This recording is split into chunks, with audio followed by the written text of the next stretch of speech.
Σε νέα κρίση σχέσης Ισραήλ-Παλαιστίνης, μετά από ύποπτες κινήσεις ανοιχτά της Γάζας, Παλαιστινιακές αρχές συνέλαβαν Ισραηλινό κατάσκοπο της Μοσάντ. Μετά το περιστατικό, υπάρχουν έντονοι φόβοι για κλιμάκωση της βίας στη λωρίδα της Γάζα. Μάλιστα, δεν αποκλείεται οι δύο πλευρές να προβούν σε πάυση της εκεχηρίας με αφορμή το περιστατικό. Τι! Ο κατάσκοπος ήταν δελφίνι. Έλα ρε μαλάκα, μου είπα μια φορά έχουμε σοβαρή είδηση και το γάμισες. Σύμφωνα με την είδηση που βγήκε στο φως, το δελφίνι κίνησε υποψίες όταν επιτέθηκε στην ακτοφυλακή χρησιμοποιώντας τεχνικές Krav Maga. Κατά τη διάρκεια του ελέγχου, επίσης, βρέθηκαν πάνω του βέλη τα οποία μπορούσαν να πλήξουν άνθρωπο, ενισχύοντας τις υποψίες ότι η Παλαιστίνη έχει αναπτύξει γενετικό πρόγραμμα διασταύρωσης δελφινιού και λέγκολας. Επίσης, διεξάγεται έρευνα για τυχόν διασυνδέσεις του με το παγκόσμιο εμπόριο διαμαντιών. Δεν είναι πρώτη φορά που συμβαίνει παρόμοιο περιστατικό. Το 2010 η Αίγυπτος κατηγορούσε το Ισραήλ ότι έστελνε εκπαιδευμένους καρχαρίες προκειμένου να πλήξει τον παραθαλάσσιο τουρισμό της, δίνοντας έτσι τροφή στη γνωστή θεωρία συνωμοσίας ότι οι Εβραίοι ελέγχουν το ζωικό βασίλειο. Επιπλέον, το 2012 στο Σουδάν οι Εβραίοι είχαν κατηγορηθεί για κατασκοπία με αετούς. Εντάξει, αυτό το δέχομαι. Όλοι ξέρουμε ότι οι Εβραίοι πετάνε. Πώς νομίζετε ότι ανέβηκε ο βιολιστής στη στέγη? Το δελφίνι αφέθηκε ελεύθερο αφού εξετάστηκε και βρέθηκε πως δεν έχει κάνει περιτομή. Όσον αφορά τις παγκόσμιες αντιδράσεις τώρα, έχει ήδη προβεί σε μήνυση ενάντια της Μοσάντ ο κακός του Jurassic Park 4, υποστηρίζοντας ότι η εβραϊκή κυβέρνηση του έκλεψε την ιδέα. Και παραμένουμε στο διεθνή χώρο, στην Αυστρία συγκεκριμένα, όπου αυτό το Σαββατοκύριακο διοργανώθηκε το Παγκόσμιο Πρωτάθλημα Μουσιού και Μουστακιού. Μουστάκιος.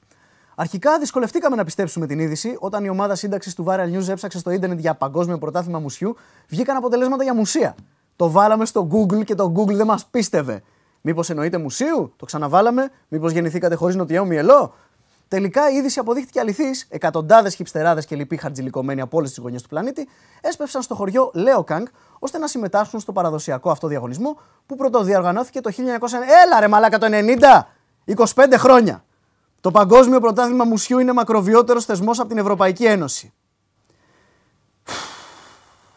Οι συμμετέχοντες θα διαγωνιστούν σε 18 διαφορετικές κατηγορίες όπως απλό, Νταλή, Φουμαντσού, ιδιοκτήτη σαλούν στο Lucky Luke, Βαγγέλης Μεϊμαράκης και World Party. Και γιατί όχι? Άντρες είμαστε, πρέπει πάντα να κοντραριζόμαστε σε κάτι. Οι δύο παγκόσμιοι πόλεμοι τελείωσαν, τα rap battle είναι so 90s και οι Ολυμπιακοί αγώνες πέφτουν λίγο κουραστικοί για τον χαρτζηλικωμένο κλέρνο γαμπρό μπαρίστα. Θα μπορούσαμε απλά να μετράμε τις ψωλές μας, αλλά έχουμε 2015, διάολε, δεν είμαστε βάρβαροι. Ας περάσουμε λοιπόν τώρα στους μεγάλους φιναλίστες κατηγορίας freestyle. Έχουμε τον τύπο που κόλλησε μια ονειροπαγίδα στη μούρη του, αυτόν που έβαψε το μουστάκι του ουράνιο τόξο σε περίπτωση που δεν είχαμε καταλάβει ότι την γαρνίρει την τούρτα, τον τύπο που δέχεται επίθεση από το headcrab του Half-Life, το ξόγαμο παιδί του Ρασπούτιν και του Γιώργου Μάγκα και το έντ από τον Άρχοντα των Δαχτυλιδιών. Αξίζει να τονίσουμε ότι σύμφωνα με την επίσημη ιστοσελίδα του θεσμού, το πρωτάθλημα μουσιού είναι just for men. Λυπάμαι ζωή, για άλλη μια φορά το γυάλινο ταβάνι του σεξισμού σε κρατάει πίσω. Έρευνα σοκ που διεξήγε το site Voucher Codes Pro αποκαλύπτει πως ένας στους 3 χορτοφάγους κάθε φορά που βρίσκεται σε κατάσταση μέθης καταναλώνει κρέας. Το συγκεκριμένο γκάλοπ διεξήχθη στη Μεγάλη Βρετανία, όπου το 34% των ερωτηθέντων παραδέχτηκε πως τρώει κρέας κάθε φορά που μεθάει, το οποίο σημαίνει για το μέσο Άγγλο περίπου 2 με 3 φορές την ημέρα. Τα πράγματα είναι χειρότερα στην άλλη μεριά του Ατλαντικού, όπου αντίστοιχες έρευνες δείχνουν ότι οι Αμερικάνοι χορτοφάγοι καταναλώνουν κατά μέσο όρο μία μερίδα κρέας την ημέρα, ενώ το 60% των Καναδών χορτοφάγων παραδέχεται ότι τρώει τακτικά κοτόπουλο. Και καλά, χθες το βράδυ μέθησα, δεν ήξερα τι έκανα και το πρωί ξύπνησα περικυκλωμένος με τσαλακωμένες λαδόκολες από πιτόγυρα. Αυτό δεν είναι δικαιολογία, αυτό είναι υπόθεση του Hangover 4. Συγγνώμη, αλλά οι χορτοφάγοι έχουν την ίδια σχέση με το κρέας που έχει μια χαζογκόμενα με τον πρώην της. Τον γουστάρει ακόμα, είναι κολλημένη μέχρι αηδίας, τον χωρίζει εκείνη για να αισθάνεται καλύτερα με την πάρτη της και φυσικά 2 μέρες μετά μεθάει σε ένα πάρτι και τον παίρνει τηλέφωνο το βράδυ. Έλα, κρέας. Όχι, μωρέ, όχι, δεν μου λείπεις, απλά πήρα να δω πώς είσαι. Άντε με το μαλάκα τώρα.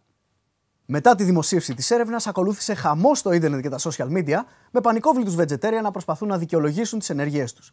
Πολλά άρθρα αναρτήθηκαν και σε χίπικες ιστοσελίδες όπως η Huffington Post, όπου εδρεύει και εργάζεται μια αρκετά μεγάλη μερίδα χορτοφάγων. Ή μάλλον αφού πρόκειται για χορτοφάγους θα πρέπει να την πω μισή μερίδα, κόλλα 5 ζουράρι!